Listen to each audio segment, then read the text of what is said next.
The geoeconomic paradox of NATO's heavyweight Turkey. Turkey is mobilizing again to reshape the political and security situation in the northern regions of Iraq and Syria in particular. It has also become the de facto mediator between Russia and NATO and is expected to soon host trilateral meetings bringing Ukrainian, Russian, and American negotiators to work out a ceasefire in east and southern Ukraine. What is Turkey up to? Why has it positioned itself as a major power broker in the middle of volatile, dangerous crises that greatly affect Europe and the Middle East? And is it gaining geoeconomic and political points as a result? Stay tuned, because Turkey is a game changer, a regional and rising global superpower, and is perhaps one of the most misunderstood nations on Earth. The geographical curse. Turkey has been a member of NATO since the early 1950s. It is a country that is blessed with resources, a patriotic, educated population, a beautiful vast landscape, water, and a position that made it a major trade and movement gateway between Europe and Asia, and to a lesser degree between Africa and Central Europe. However, Turkey's geographical position is sort of a curse. It has the superpower Russia right next door, Europe to the north and west, the Mediterranean Sea and Africa across it to the south, and the Middle East to the south. Technically speaking, it is the core that connects Africa, Asia, and Europe. Additionally, the only access between the Mediterranean and the Black Sea is located in Turkey, and is represented by the Bosphorus Strait, which passes right through Europe's largest city, Istanbul, which is Turkey's main economic and financial hub. By all means, Turkey's geographical position dictates that it become actively involved in all the geopolitical fiascos that have been taking place around it since ancient times. In a nutshell, Turkey has always been between a rock and a very hard place from all four directions. As a result, it evolved into a natural mediator and power broker, which has been costing it quite a lot of headaches. However, it has also economically benefited greatly from its strategic position. Several oil and gas pipelines run through it. It provides NATO with a strong presence in the region, and it hosts American and NATO missile defense systems in addition to some of their most lethal offensive nuclear weapons such as hydrogen bombs. Additionally, it has become a major regional and global economic, trade, and shipping hub.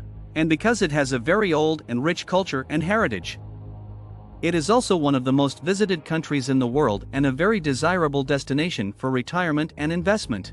However, it is worth noting here that due to historical feuds with the old European empires, and the fact that it is an Islamic country, the West European elites and media sort of hate Turkey and target it frequently on issues that are none of their business. Turkey also has some very serious national security threats originating from the Kurdish separatist movements in northern Iraq, Syria, Iran, and within. The Kurds. Unlike most ethnic groups in North Africa and the Middle East, the Kurds were never completely assimilated into the Arab culture even after they adopted Islam as a religion about 1,400 years ago. The Kurds speak Arabic, are mostly Muslims, are part of the Arab world, and their culture and traditions are quite similar to that of Arabs. However, they have maintained their old language and often distinguished themselves from the rest of the Arab world. As a result, a small portion of the Kurdish people have been demanding independence for decades, and have been resorting to violence that seems to be mainly targeted at Turkey, which has not hesitated to strike back with force. Since the Saddam Hussein era, the Kurds have been granted a semi-autonomous state in northern Iraq, which after the American invasion of Iraq in 2003 has been actively seeking rather quietly annexation of parts in northern Syria, Iran, and southern Turkey to form a larger fully independent state. Since World War I, the Kurdish leadership formed alliances with all and any power that wished and wishes the Arab world, Iran, and Turkey harm. So far, they have failed in forming their independent state because most Kurds are actually Turkish citizens and reside in Turkey. Officially, the Kurds do not say that they want to form a state that would include parts of Turkey. However, their political leadership and its armed wings, the PKK, the Kurdistan Workers' Party, and YPG, the People's Protection Unit, in Iraq and Syria, are actively seeking the demise of Turkey to achieve such a dream. For quite a while now, the Kurdish PKK and YPG have been taking advantage of the chaos in Syria and Iraq to expand their military presence and strength. However, they remain weak and widely disliked by many of their own people who prefer to live in peace, especially since they are profiting quite handsomely from Iraq's oil fields in the north. Additionally, the majority of the Kurdish people are tired of being used by America, Israel, and the UK, which utilized them to achieve geopolitical goals in the Middle East. By all means, the majority of Kurds are scared of the PKK and YPG, because they are nothing more and nothing less than militias of mercenaries on America's payroll. Even the USA expresses concerns that Turkey's raids against PKK and YPG targets might negatively affect their relations. Even Masoud Barzani, former president of the Iraqi Kurdistan Regional Government and chairman of the Kurdistan Democratic Party, strongly criticized the PKK in 2020 and called them terrorists while accusing them of confiscating properties, extortion, ruining hundreds of villages across Iraq, and killing countless Kurdish youth. As of right now, Turkey is once again about to launch major land incursions into northern Syria to reinforce what it calls a buffer and security zone.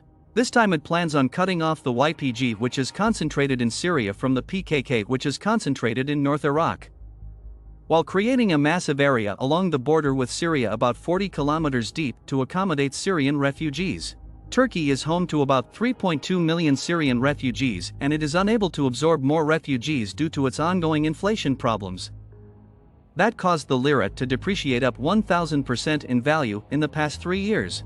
The USA expressed concerns. However, there is little it can do to prevent such an operation which it can benefit from, because such an operation can result in an all-out war with the Syrian Arab Army, which is currently considered a branch of the Russian and Iranian armies, since Russia has naval and air force bases in Syria and is heavily involved along with Iran in helping the Syrian army and Iranian-backed militias obliterate the terrorist group ISIS or Daesh, which has been tearing Syria apart since 2011. Russia and Iran consider Syria a battleground for an indirect war with the USA, and part of their project to end American hegemony in the region. Iran is also aware that it is on the US hit list and under sanctions, thus keeping the USA busy elsewhere can take off some of the heat. However, this Iranian strategy has proven to be expensive and resulted in less national spending. Recently, the Iranian people have taken to the streets, and the situation in Iran right now is quite dangerous and can get out of control, leading to the collapse of the regime and serious chaos across the Middle East. Mind you, if Iran fell, there is no doubt that it will target Saudi Arabia, Bahrain, and the UAE with hundreds of thousands of missiles, because they have been siding with America due to old feuds and problems surrounding the Strait of Hormuz, which separates Iran from the southern parts of the Arabian Peninsula.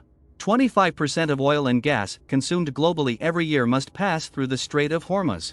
Whoever controls it can blackmail the world and dictate its terms. Mind you, Iran tried to take over it, and that caused the Arabs to encourage the West in sanctioning Iran. The US Army also has a strong presence in some areas of Syria, including the north, and is training rather shadow organizations to fight the Russians, Iranians, and Syrian army on its behalf. In a nutshell, all parties involved are contributing to the torture of the Syrian people. Some are even butchering the people in droves. The situation in the Middle East might sound too complicated to you, so here is a breakdown of what has been going on in the region since 2001.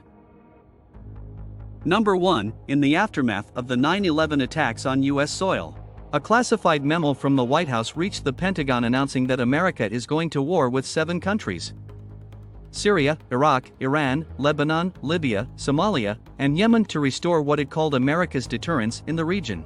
As per US General Wesley K. Clark, the document created lots of confusion in the Pentagon, because the army was preparing to eliminate Al-Qaeda and the Taliban, not 7 oil and gas-rich countries that have nothing to do with 9/11. According to reports from that period, US Vice President Dick Cheney was also visiting the CIA headquarters and dictating the new US strategy for the Middle East and North Africa. There was no room for disagreement. Number 2. The USA and UK invaded and occupied Afghanistan and Iraq in 2001 and 2003 respectively. On July 12, 2006, Israel invaded Lebanon and caused widespread destruction. Its troops did not leave until October. The war led to new serious divisions in Lebanon as the Iranian-backed political and military organization Hezbollah gained popularity due to its role in fiercely defending Lebanon during the Israeli invasion. However, that was followed by various sanctions that set the country on the path to economic collapse. Number 3. In December 2010, the Arab Spring began in Tunisia and spread to various Arab countries with millions of protesters demanding an end to corruption and economic hardships. Number 4, in 2011, a heavily armed, organized, well-trained, and heavily funded group of tens of thousands of mercenaries with some very sadistic and un-Islamic agenda appeared out of nowhere in western Iraq and began spreading to Syria, Somalia, Nigeria, the Sinai Peninsula in Egypt, Libya, Yemen, and other Arab and Islamic countries. As they spread, they raped, tortured, and slaughtered tens of thousands of Muslims and Arabs while displacing millions and destroying entire cities. From the beginning, ISIS focused on oil and gas regions and began trading these commodities in the black market. ISIS, which goes by several other names such as Daesh, hijacked the Arab Spring and turned it into a full-scale war against Arab countries. Anyone, civilian or not, who dared to stand in their way to question them was beheaded. They forced entire villages and towns to bow to their rule by rounding up hundreds and in some cases thousands of youth and young men, then mass executed them in front of their parents and the tribe's elders. Tens of thousands of women were raped and taken as trophy wives, including young girls. Number 5, US, UK, and NATO forces somehow and magically did not clash with ISIS. While Israel took advantage of the situation and began to regularly bombard Syrian and Lebanese military positions, while also providing medical and logistic support to ISIS fighters who ironically never fired a single bullet on Israel, and were able to freely operate near the Syria-Israel border. Number 6, Egypt experienced 2 consecutive revolutions, in 2011 and 2013, while its army struggled to root out ISIS fighters in North Sinai. Ironically, South Sinai, which is a major destination for tourism by Israelis, somehow remained unscathed by ISIS. The Egyptian economy lagged and thousands died. Egypt is still recuperating from these times, and North Sinai is still a dangerous place. Keep in mind that for the people of Gaza in Palestine, North Sinai is their only gateway to the rest of the world. This meant that the 16-year-old siege of Gaza became quite effective due to ISIS, which ironically issued several videos threatening Gaza and its ruling party Hamas.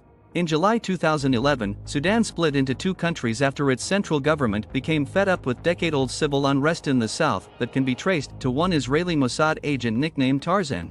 Conflict in many parts of South Sudan is still raging, and North Sudan is still under Western sanctions, even after a pro-West military junta took control of the country in 2021. The country is also still experiencing plenty of protests. Number 7, in mid-2011 Libya fell under the control of ISIS after NATO fighter jets crippled the Libyan armed forces and bombed Muammar Gaddafi's motorcade while trying to escape. ISIS captured Muammar Gaddafi and publicly executed him. Libya is still at war, and parts of it are still under ISIS control. Number 8, in 2012, ISIS also began causing havoc in Yemen. Iran took advantage of the situation and began increasing its influence in Yemen via the Houthis movement, which was clashing with ISIS. The Iranian intervention resulted in direct military intervention by Saudi Arabia and the UAE in 2014 to root out ISIS, while eliminating the rising Iranian presence and influence in Yemen. The war in Yemen is still raging today. Number 9, Syria became an extreme death and misery zone as ISIS continued to expand. The Syrian government got help from Russia. The USA Army also sent troops to Syria to train anti-government forces while regularly bombing Syrian army targets. Syria became a proxy battleground with both Russian and American troops on the ground. Meanwhile, Israel kept launching strikes on Syrian positions and suspected Iranian militias that came to aid the Syrian government, which remained under the rule of Bashar al-Assad, who also lost his head and became a butcher of his own people.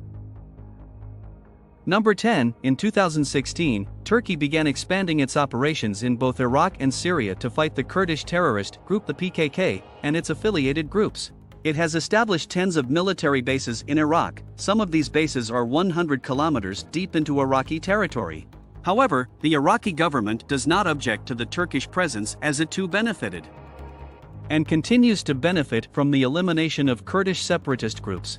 Turkey also began doing the same in Syria but struggled as Syria threatened it with a full-scale war. However, Turkey managed to create safe zones across the border and continues to conduct limited incursions and air raids to fight both ISIS and the PKK. Turkey also responded to the increasing chaos across the Middle East by setting up strategic permanent military bases in Libya, Qatar, Sudan, Syria, Iraq, and Somalia. Number 11. In 2018, the Arab world shifted gears, both people and governments, and began fighting ISIS with everything they have. However, the complex nature of the situation in Syria, Yemen, and Libya continues to pose a challenge. As some countries decided to make peace with the al-Assad regime while others still insist on removing him from power due to his close ties with Iran. As for Turkey, it still would not settle for anything less than Assad's head on a platter. Number 12. In 2019, the Lebanese economy fully collapsed, leading to a serious energy crisis and deadly political deadlock.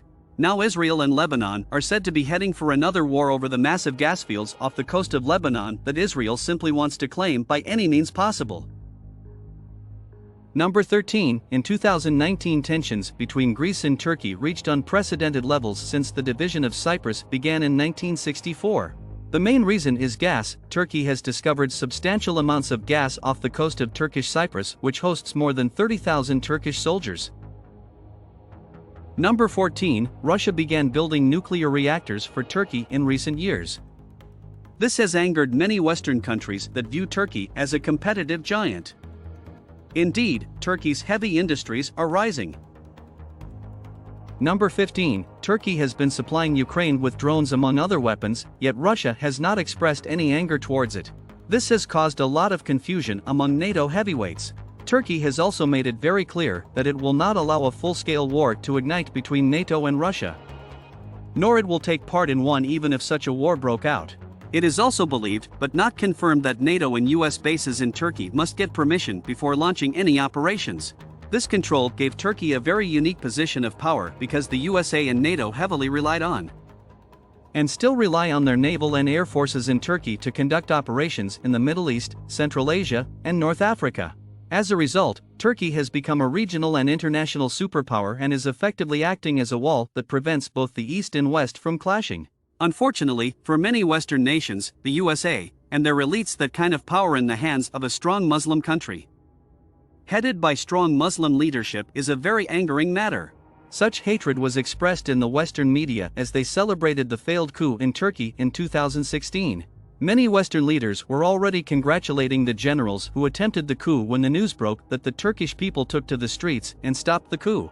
Of course, these celebrations represented the West's desperation to place a puppet regime in Turkey that would transfer the nation's strategic, economic, and military power into their hands.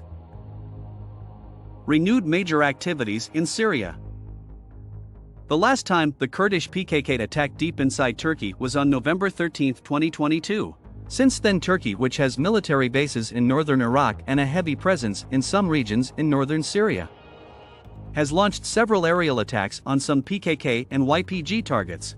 Now, Turkey is firmly set on invading and temporarily occupying parts of northern Syria. So far, the West has not expressed great concerns except for their beloved Turkey's haters, the PKK and YPG. Turkey's goal is to eliminate the rising threat from PKK and YPG, in addition to eliminating any ISIS elements in the region, to create a safe zone for Syrian refugees. Such a move would also create a buffer between the Russian and American troops operating in the region. Because while most people have been focusing on Ukraine, the tensions between the two superpowers in Syria can actually lead to a major war that would destroy the Middle East, since Israel has already threatened Iran with nuclear weapons. Do not be fooled, all American and West European military and intelligence activities in the Middle East and North Africa are focused on oil, gas, the Suez Canal, the Strait of Hormuz, and the Gulf of Aden. And as of recently, they also aim at keeping the region weak and divided, and away from the rising Russian and Chinese sphere of influence, even at the cost of endless war and chaos.